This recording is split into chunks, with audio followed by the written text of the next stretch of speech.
ఫిబ్రవరి 15వ తారీఖు మహాశివరాత్రి. ఆ రోజు ప్రతి ఒక్కరూ కూడా మీ ఇంట్లో ఉన్న శివలింగము లేదంటే మీ దగ్గరలో ఉన్న శివాలయానికి వెళ్ళి నేను చెప్పిన మంత్రాన్ని ఖచ్చితంగా వినండి.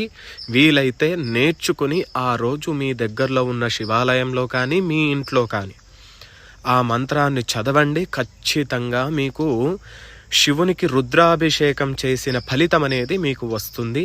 మంత్రం చెప్తున్నా, శ్రద్ధగా వినండి. హర హర హర నమః సోమాయ చ రుద్రాయ చ నమస్తామ్రాయ చ రుణాయ చ నమః శంగాయ చ పశుపతయే చ నమః ఉగ్రాయ చ భీమాయ చ నమో అగ్రే వదాయ చ దూరే వదాయ చ నమో హంత్రే చ హనీయసే చ నమో వృక్షేభ్యో హరికేశేభ్యో నమస్తారాయ నమః శంభవే చ మయోభవే చ నమః శంకరాయ చ మయస్కరాయ చ నమః